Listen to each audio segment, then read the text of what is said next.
Antananarivo renivohitra navoaka ireo fiarabe mpitatitra fako.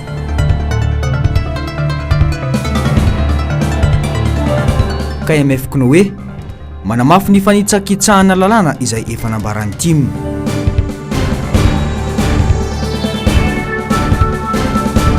Magrobe ririka efa vonona ireo mpitaky ny fahamarinana. Manantitra ny arabo ambampira rintso anareo tokolasy tongovavy ary manasa ihany koa anaraka ny vaovao eto amin'ny fahitalavitra MBS.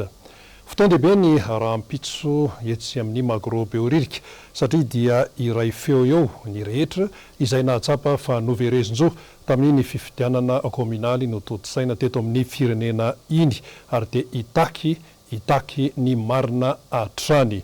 Efa vonona ny fanomanana rehetra fanadihadiny Mirado Rabenjamina teo amin'ny sariny Toky Ramarola. Eny amin'ny Magrobe ririka indray no ifampitaona ireo mpandalan'ny fahamarinana ny sabotsy ho avy izao. Tsy hitsahatra izy ireo raha tsy miseho ny marina mikasika ny fifidianana. Tsy hanavahana freana io, tsy hanavahana antoko, tsy hanavahana finoana, tsy hanavahana fiaviana, fa malagasy sa hitaky ny marina sy apitraka ny malagasy toa azy hijoro amin'ny fahamarinana, zay no mifampiantra sy mifampitona eny Magrobe. Ny hetsika izay atao eny dia hetsika ampilaminana tanteraka, tsy misy heritreritra hanonga-panjakana fa hitaky ny voan'ny marina ary zay nanaovana azy ao anatin'ny enceinte ao amin'ny Magrobe ririka. Ny dunia maha-pirenena tegna za zay mikaiky magnentana atsika malagasy jiaby eto Antananarivo amin'io asabotsy io amin'ny folo ora indrindra fa ny vehivavy malagasy jiaby tsy ankanavaka mba ho avy hiaro ny fahamarinana. Ary ampotoky ndraiky volana député teo ndraiky ny monsieur le maire teo tsy anonga-panjakana fa mitaky ny mariny ny fampitahana lay tsy nitanterahiny ka alohantsika tsy mipody afara mitsangana magnangy jiaby atsika vehivavy malagasy mahavita atsika reny atsika olo-pirenena. Ny faritra rehetra dia miara-mientana amin'izao hetsika izao. Za tsy hiana raha tsy mivoaka io fahamarinana io. Jura farany fikatsahana fahamarinana zay ka manentana atsika rehetrarehetra tonga avondrony ny eny satria raha isika izao ny raviravitana izy ary no antena itsika mbola hikatsaka sy ametraka an'izay fahamarinana zay ho an'ny taranaka sy no avin'ity Antananarivotsika ity. Mbola tsy tonga hatramin'ny farany zay fahamarinana zay mipetraka eto amin'ny tany sy ny fanjakana ka lao hoe ry havako aby tongavatsika mitondra ny anjara-birikitsika fa tsy avelatsika tena ty firenentsika ty satria ny taranaka faramandimbo nitondra faisana koa dia miankina amiko, miankina aminao, miankina amintsika rehetra nipetrahany fahamarinana eto amin'ny firenena ty fa ny fahamarinana no ahafahantsika manandratra nyty firenena ty. Tsy hetsika ho an'ny tima irery akory ity fa ho an'ireo rehetra izay mahatsiaro tena ho voafitaka sy noverezin-jo. Ho tonga miaraka avokoa ny mponina Antananarivo ahombiazany ny fahamarinana. Fa tamin'ny alalan'ny fampetsona mpanao gazety androany no nilazany ny teo anivony KMF Knoe ny zavatra hitany sy tsapany tamin'ny fifidianana ben'ny tanàna sy mpanolotsaina ny tanàna iny. Rehefa nojerena izay fanambarany ny KMF Knoe izay dia mitovy tanteraka tamin'ny zavatra tsapa sy hitany teo anivony Tiko Madagasikara. Teo ny fangalaram-bato sy ny fanitsakitsahan-dalàna. Toy izao ny fanadihadiana momban'izay hoentiny Asin'Andriamalala teo amin'ny sariny Toky Ramarola. Miampitombo ankehitriny ny fanambaran'ireo mpanara-mason'ny fifidianana izay nanao ny asany tamin'ny fifidianana lasa teo. Toy izao ny hitany KMF Knoe. Tsy fahavefezany seni ny fanapahariana ny fitaovana ara-pifidianana, tsy fanajana ireo fepetra fahana mandaja-bato, tsy fahaizany mpitondra mametraka ny tenany araka ny tandrifim-pahefany. Araka izany rehetra izany dia voitohitohina ny zon'ny mpifidy. Mialangalana sy mampiseho fandavana goavana ny olo-pirenena, mikasika ny raharaha-pitondrana sy ny raharaha-pirenena. Ary indrindra, tsy mahatoky ny raha-fipitantanana loatra intsony ny olo-pirenena ka mahatonga azy hemotra amin'ny fandraisana andraikitra manoloana fifidianana. Ny tombo ny fasahian'ny olo-pirenena mamaky bantsilana ny momban'ny tsy fanaran-dalàna amin'ny alalan'ny fitoriana any amin'ny fitsarana misana ny ady amin'ny fanjakana lazalaza momba fizotranyzany fisehony zany amin'ny fijoroana vavolombelona amin'ny alalan'ny tampazotra isan-karazany amin'ny fifampizarana vaovao sy fampariana izany vaovao zany amin'ny fomba izay mety tandrify azy avy. Nandritra ny fizohina ny voka-pifidianana teny amin'ny SRMV ny isa 410 dia tsikaritra ireo tsy fahatomombanana tamin'ireo taratasy tamin'ireo atonta taratasy tonga sy noraisina tany amin'ireny SRMV reny. Arak'izany rehetra zany dia azo lazaina fa voatohitohina ny zoan'ny mpifidy mialangalana sy mampiseho fandavana goavana ny olom-pirenena mikasika ny raharam-pitondrana sy ny raharam-pirenena. Mila mandiny tena lalina mitondra firenena hoy ny KMF Konoe. Na izany naty zany ty zao misy anankiray azoko aseho récépissé de dépôt ny requête auprès du tribunal administratif de Thomas ohatra fotsiny. Anankiray faharoa ny tanjona ho an'ny KMF Konoe fanabeazana olom-pirenena na metraka fitorinana na metraka fitarainana tsy ny elinareo tsara ny anarana hoe KMF Konoe fanabeazana olom-pirenena. Ny tanjona dia ny fanabeazana olom-pirenena fa tsy sanatry fanagadrana olom-pirenena fanimbana ny olom-pirenena fa rehefa kosa ireny tompona andraikitry ny adalany reny raha hoandraroby tsara dia ataontsika hoe tratran'ilay circonstance aggravante zany hoe izy mangala ketsan'indray no avavy amin'izay fotoan'izay dia tsy maintsy miditra lalindalina isika. Nilaza ny bureau national n'ity fiarahamonim-pirenena ity fa efa inanivon'ny fitsarana isan'ambaratongany ny fitarainany sy ny fitorian'izy ireo. Ivadika vaovao hafa kosa itsika tsikaritra ny maro fa misy ireo camion vaovao izay mifamezivezy eto Antananarivo renivohitra amin'izao fotoana izao. Voalaza fa hoe entina androfana ny fakona Antananarivo izy ireny. Manoloana izany rehetrarehetra izany dia tsara ny manamarika fa ny commune Antananarivo renivohitra amperinasa amin'izao fotoana izao dia efa nalohatra ny vola izay natokana ho an'ny sava saingy izany sava izany sy ny fanjakana no tsy nanao araka ny tokony izy ny fanalana ny fako. Tsikaritra amin'ity resaka camion mandehanderaka Antananarivo ity fa misy ny fitaovana politika ao anatin'izany rehetrarehetra izany. Laurette Berton no mitatitra ny vaovao amintsika, sariny Mano Randriamalala. Nanomboka ny volana septambra teo no efa nigado natao Toamasina ireo fiarabe natokana androfana fako. Natao rentany ren-davitra ny fisian'ireo fiara ireo tamin'izany ary naderadera nandritra ny vanim-potoana ny propagandy tamin'ny fotoana nitokana ny filoha ny kianja sintetika tany Toamasina.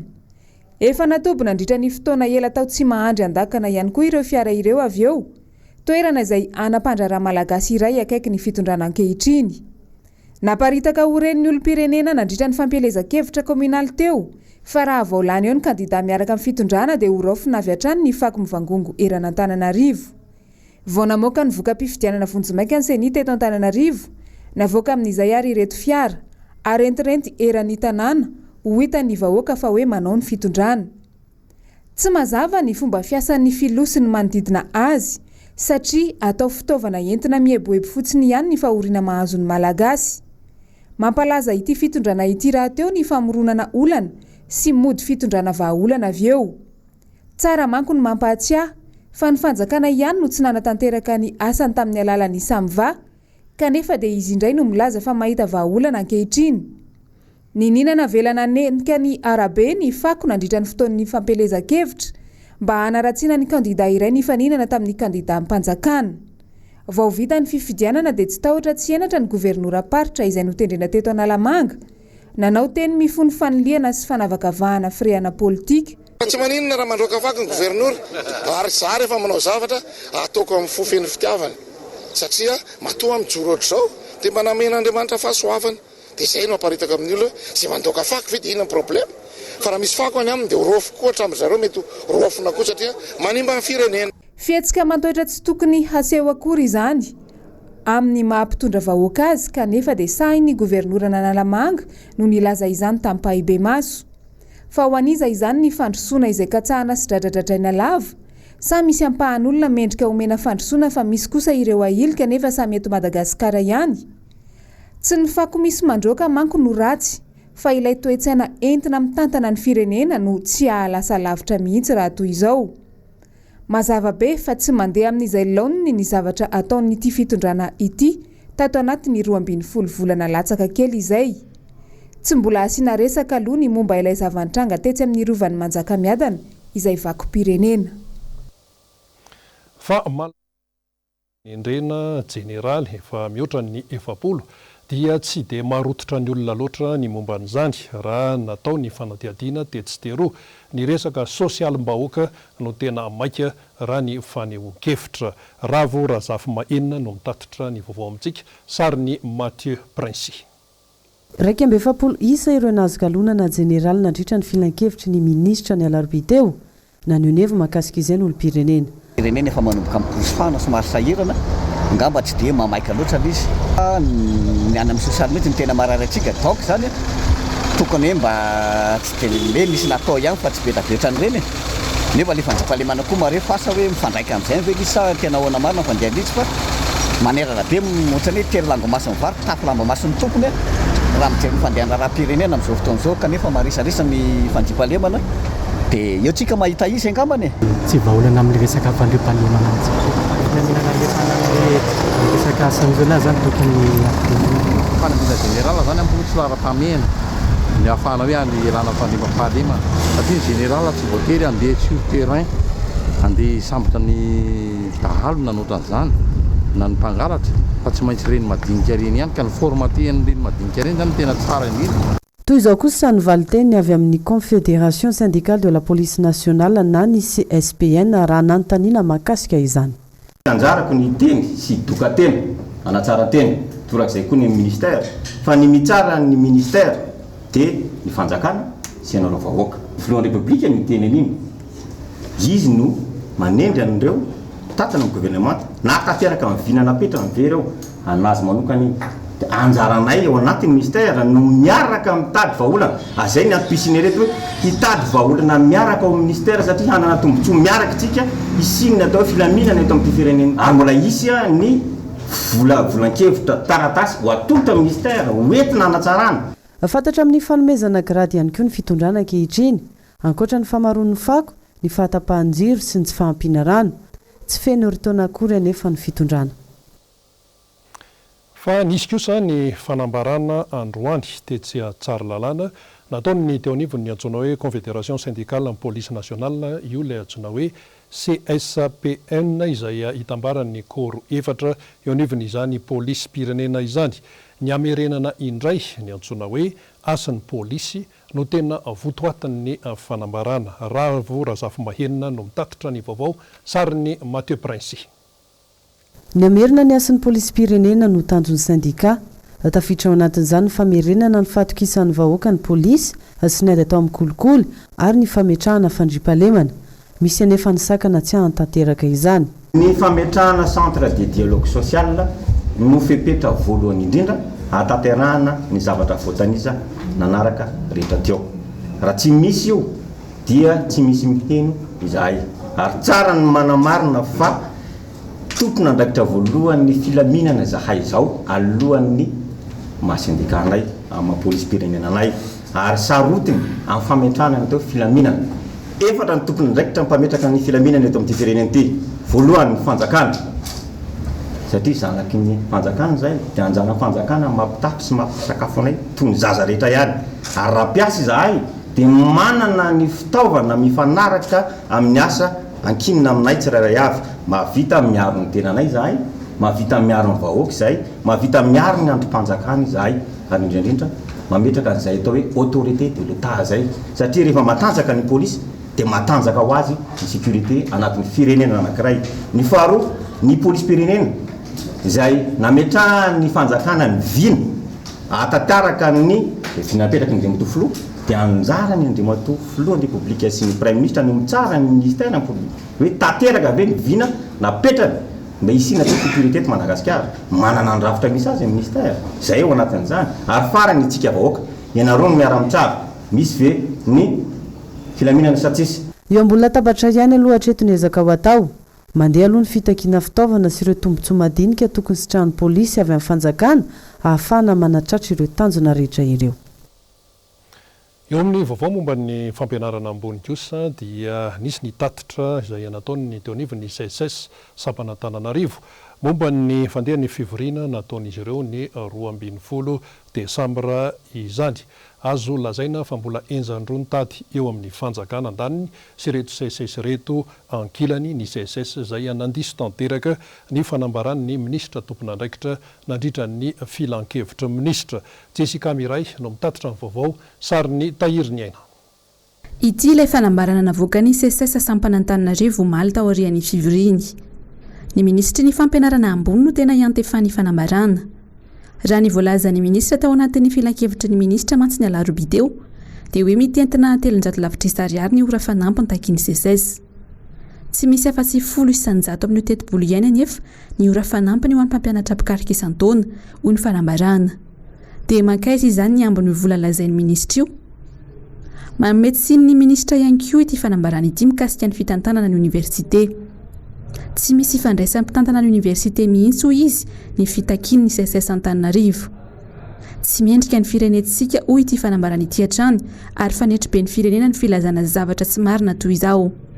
Diso tanteraka ihany koa ny filazan'ny ministra fampikambana mavitrika ao anatin'ny CSS Antananarivo ny tenany. Taorian'ny fanamarinana nefa dia efa ela izay no sy nanavao intsony ny mahampikambana mavitrika azy izy. Miantso ihany koa ny CSS Sampanatananarivo ny tsy amitena ny letam-pahaizan'ny mpianatra ka tokony hajaina ny lalàna mamaritra ny offre de formation ary ny dingana rehetra tsy maintsy lalovan'ny mpianatra eo amin'ny fahazon'ny diplôma toy ny lisansa ny master ary ny doctorat. Noho ireo fitakiana izay tsy mbola voavalin'ny fanjakana hatramin'izao dia isy ny herinandro maty izay ho tanterahan'ny CSS rehetra manerana ny nosy ny herinandro ny 12 hatramin'ny 13 Desambra manerana ny Université de Madagascar sy ireo foibe pikaroana nasionaly eto Andrenivohitra.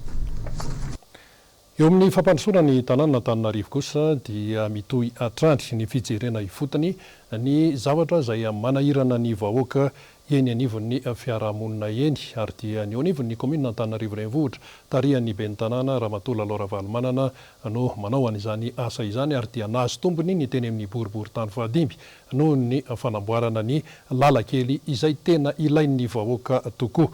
Lorette Berton no mitatitra ny vaovao amintsika sariny Andry Rakotomalala. Maherin'ny 100 metatra ity lalakely natao rarivato teny amin'ny fokontany Soavimasoandro ambodi-tany mena ity. Vato avy amin'ny sisin-dalambe nalaina nandritra ny fanamboaran-dalana nanerana n'Antananarivo renivohitra no nampiasana nanaovana azy araka ny efa viana napetraky ny ben'ny tanàna Laura Valomanana. Niara-nisa lahy nahatotosana ny asa ny ekipa teknika avy amin'ny boriboritany fahadimy. Faly ny mponina eny an-toerana vokatra izany satria afa-pahasahiranana raha mihoatra amin'ny teo aloha. Lalana anisan'ny nanahirana ireo ankizy sy ireo efa nahazo taona manko izy ity, indrindra fa rehefa fotoam-pahavaratra tahaka izao. Mbola mitohy any amin'ny fokontany hafa mandrafitra ny boriboritany fahadimy ny fanavoazana ny lalakely tahaka izao. Faly ny mponina ety ambodi-tany mena hoe fokontany Soavimasoandro hoe vity ity lalana ity. Tamin'ny milina fosanga ambany aloha ity lalana ity atsamina lalakely an'ity lalakely ity dia io hitantsika. Io zany efa vity ity dia zany hoe tsaratsara fa tena sahirana ny olona mandeha amin'io. Indrindra fa fahavaratra ohatr'izao tena malama be fotapotaka be io midonany ambany ary amin'ny pavé ary mihitsy mialany. Zany hitanao amin'izao zao ny olona be da be ny lalana tena ohatrany hoe principal mihitsy zany ty eto toerana. Faly aloha raha hoe vita ohatr'izao daholo lalakely. Izy ity mantsy teo aloha misy ohatrany problème kely hoe satria tao anatin'ilay propagande izy ity dia tsy dia hitan'ny olona hoe commune nanao an'ilay izy.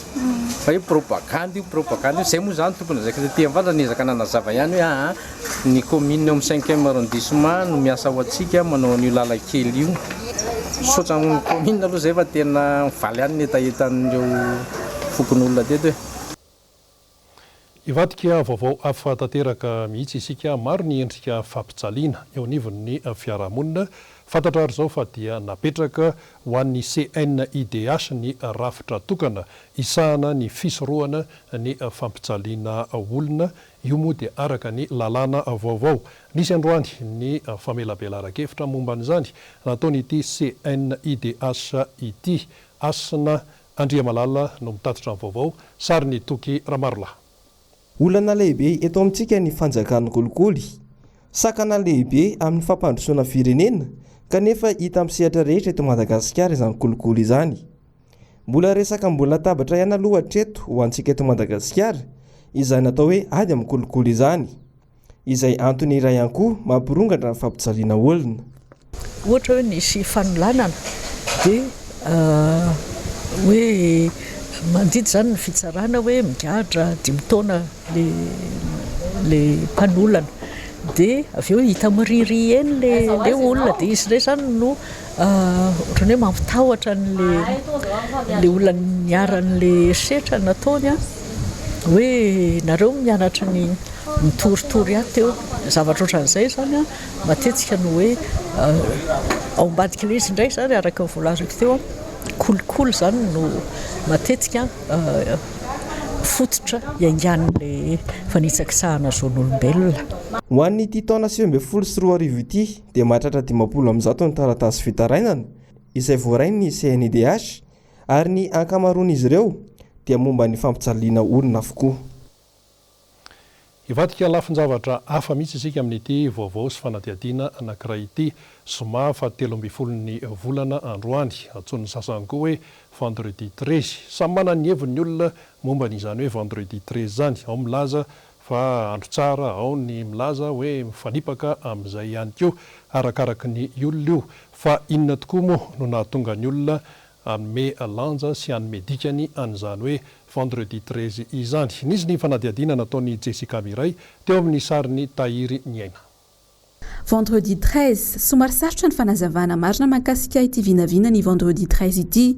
Tsy maintsy iverenana ny taonjato maro tany aloha ny angany ny vina ratsy. Ny fanazavana azo lazaina hoe mitombina aloha dia tamin'ny vaninandron'i Jesosy Kristy.